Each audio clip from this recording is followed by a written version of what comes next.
Hey guys, welcome back to my channel and welcome to another video. So if you are new here, then hello, my name is Doc Ian and I'm a doctor from the Philippines. And so today's video is probably one of those moments where I'm also like, oh, it's almost my 1-year anniversary of becoming a doctor, because last year, November 2020 was when I took the board exams and passed the board exams. So it's nice to kind of look back throughout my year and what I have learned, things I have realized along the way. And there are some things that really they don't tell you about becoming a doctor. So from the first year that I have become a doctor, I'd like to kind of talk about those things, because these are things that I had to kind of figure out on my own. Well, I still have a lot of figuring out to do as I go along the way. I would like to talk to you guys about that, because honestly, there really is no guidebook to becoming a doctor or to be a successful doctor. I'd like to think that the idea of success really depends on a certain person. To each his or her own. It shouldn't be about what society will think of you, but instead what you think success will look like to yourself in the future as a doctor and as a human being. So these are the things that I will present to you guys, are things that I have figured out. There are things that I haven't figured out yet, but I think these are some of the things that I have to look into, because these are things that really they don't tell you about as part of becoming a doctor. If you're curious about it, then just continue watching. I guess in my previous videos, I've actually told you guys the process of becoming a licensed doctor. So you have to go to 4 years of pre-med, 4 years of med school, and then you have to do your PGI or internship, and then you take your board exam, and if you pass, you become a licensed doctor. So that is probably the most conventional way into becoming a doctor. But other people, they go through other things along the way. They take gap years, they take other courses, and as I mentioned, it's different for everyone. So the first one is starting your medical practice. I guess that's one of the questions that doctors ask after passing the board exam. Like, what do I do next? I asked myself the same question last year. It's either you do moonlighting, you may proceed to residency, you may do fellowship, you may do USMLE, you do other board exams in other countries like AMC, UK. The answers can vary from one person to another. But in my case, I chose to do moonlighting. So that's what I did for my year. I did moonlighting, and you guys have seen my journey. You guys saw me go to Siargao to do my moonlighting there. You guys saw me doing teleconsults and do other stints here in my hometown for moonlighting. And the difference between moonlighting and residency or fellowship is that moonlighting, you get to have your own time. The pay can be high and you can get your pay faster. You can or cannot be tied to a contract. I have friends who work as company physicians. I have friends who work in a hospital. But I guess it also depends on the opportunities that are up for grabs. When it comes to moonlighting, it really depends on what you want to learn, and the things that you want to actually get out of moonlight. But as a moonlighter, you are not tied to a specific specialty. So, you can have patients na pediatrics, pwede geriatrics, pwede adults. It can be anyone, and you can have different cases as a moonlighter. But again, it still depends, because if ever you applied for a hospital and you wanted to do moonlighting for a specific specialty, that will also do. But compared to residency, wherein there is training involved, that is a different story. So, residency is a training process. So residency can be different specialties. But if there's one thing I can tell you guys, whatever specialty you choose for residency, it should be something that you actually love and enjoy doing. Residency training can be rigorous, it can be hard, but in residency, this is the time where you actually learn so much about the specialty that you want to do for the rest of your life. And of course, kapag residency training, hindi lang naman like going on duty in the hospital. There's research, there are reports, there are other things that is involved in residency training na wala sa moonlighting. And I guess that's one of the differences between residency and moonlighting. Difference naman with residency and fellowship, yung fellowship subspecialty na talaga siya. Kunwari, you want to do internal medicine and then you want to specialize in infectious diseases. That's when you do fellowship na. That is more focused on infectious diseases.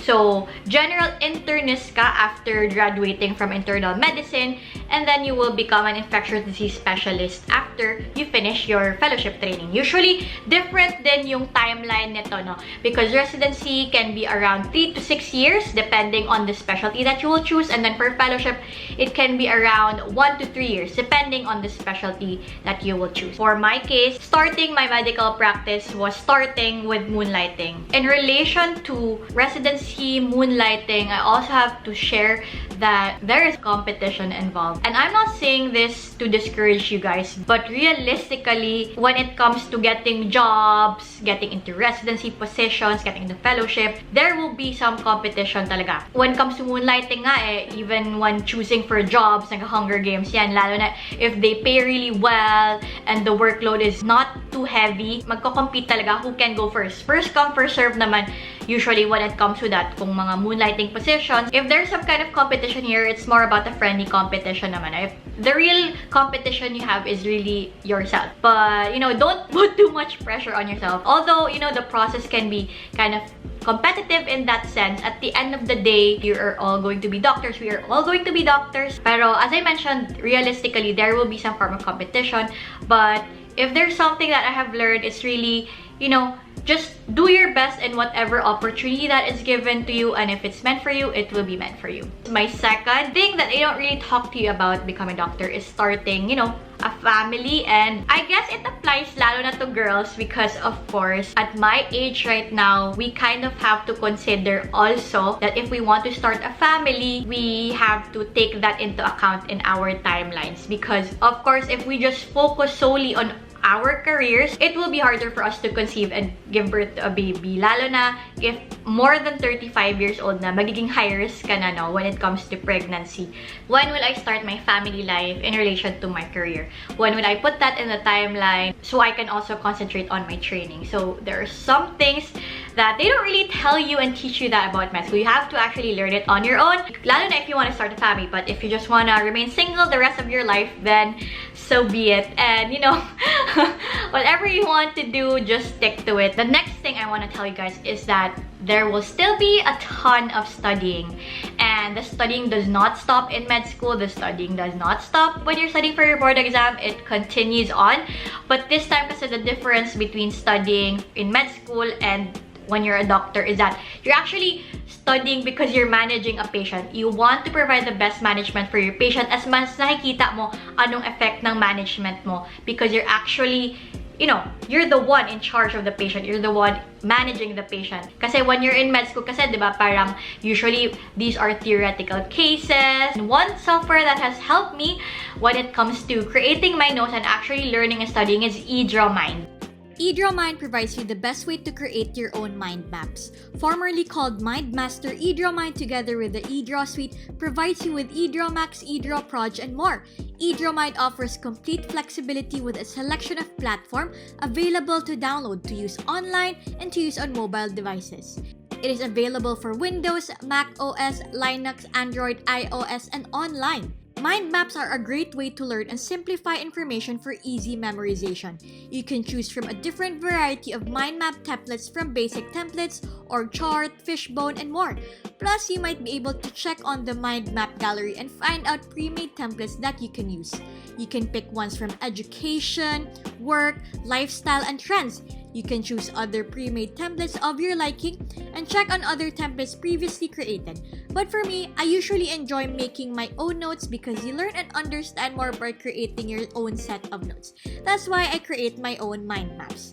The interface of eDrawMind is very user-friendly. You can start with your own main topic and then move on to your subtopics.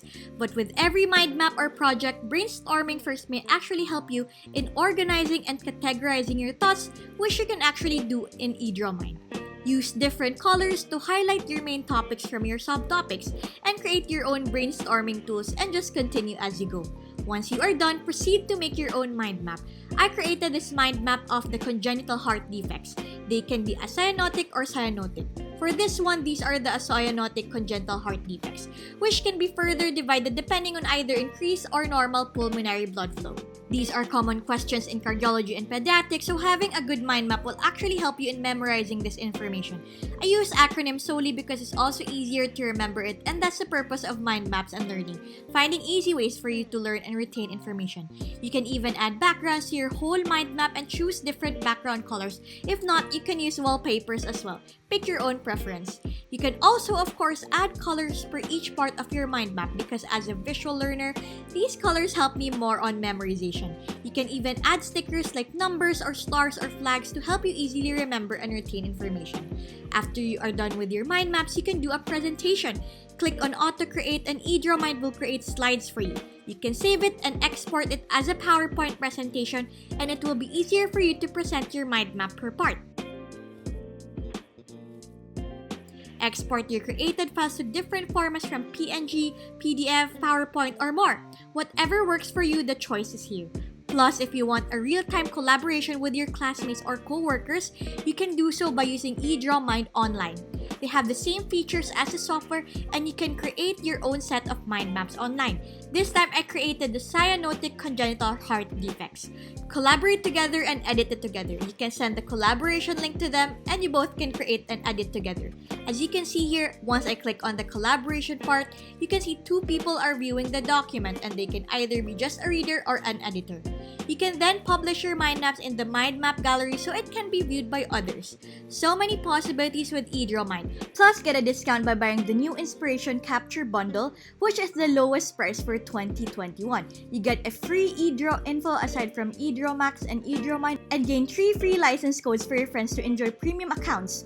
Get your last chance to get the eDraw lifetime plan as well. And if you want to try out eDrawMax, they have the newest release of eDrawMax 11.5, which you can download and try out for free. Because with eDrawMind, it's more than just a mind mapping tool. If you want to try it out, download it using the links I have provided in the description box down below, and mind maps will never be the same. So eDrawMind is very helpful. You can actually download it in the links that I've provided in the description box down below, and you can create your own set of notes by using eDrawMind. Another thing that I want to share with you guys is something that I had to learn on my own. I had to actually ask my friends and family about it. I had to ask JM and other people who were good at it because they don't really teach that, which is handling finances or like financial matters. It may be a vocation, but it's also your source of income and living. I'm very proud of myself throughout the year that I've kind of spent my own money. I didn't ask so much from my parents already, and I had to manage and learn that on my own because honestly, I had no idea about investing. I had no idea about mga time deposit. I had no idea about these things. But yeah, these financial matters are very important because not only is it part of you as a person, since it's also a source of income and living when it becomes a doctor, you also have to think of yourself din naman in that aspect. Like if you want to become rich, like millionaire, billionaire rich, start your own business and do another career.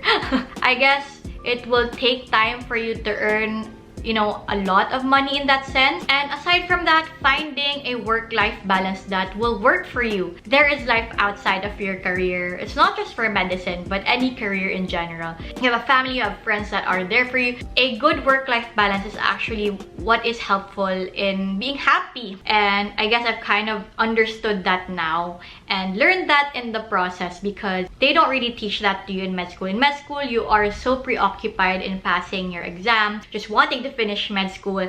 And so when it actually comes to adulting, because this is already adulting in that sense, you know, handling finances, finding work-life balance, it's different. And I tell you, adulting is hard. And lastly, one thing that they keep on telling me is the grass is always greener after your training. But I guess it's still up to you.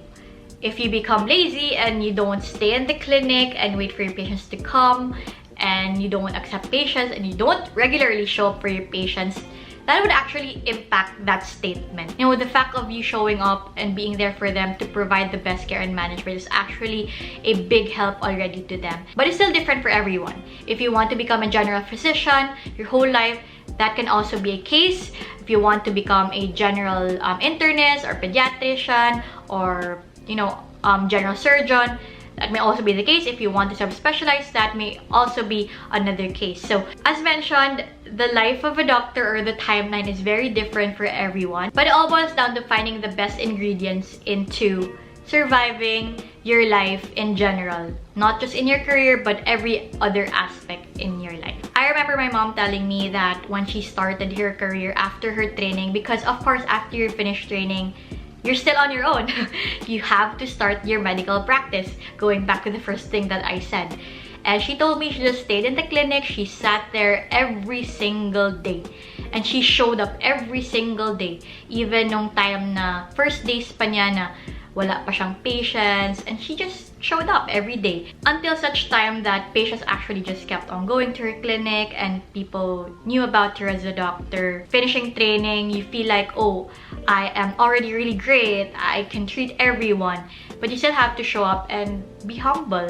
Even if you're the best doctor in the world, you have to stay humble all the time. Being humble is a great trait that doctors actually have to learn on their own because it's not taught, and I had to learn that on myself as well. Being humble in a sense that even with training, I can still learn so much from other people, respecting other doctors, and you know, getting that right attitude as a doctor. They don't teach that to you in class. You have to learn it on your own and you have to apply it in your daily life. So yeah, those were some of the things that I've kind of realized were things that they never really tell you about becoming a doctor, and I've come to realize and figure out along the way. I still have so much to learn, but I'm excited to learn more. I'm sure if you guys also want to become a doctor, you also have to be open to keep on learning, and in that sense, learn that there will be some things that they will never teach you in med school, but you should be open to learn about as you go through life. So don't be afraid to ask people. I've had to learn that the hard way because from my experience, whenever I ask something, I always get criticized for asking. So this time, I'm more eager to ask because the fact that you ask means that you really want to learn. Don't be afraid to say, oh, I don't know this. And always be humble to everyone around you, to yourself, and to your patients. Because these are some of the things that is actually very helpful in the long run. So yeah, those were the things that I've kind of learned and that I wanted to impart to you guys. But if you guys want to know more and have other questions and have other, comments and opinions about the things I said, please do leave it in the comments and let's do some sort of discussion in the comment section down below. And until then, don't forget to like this video, subscribe to my channel, and I will see you in my next video. Love you!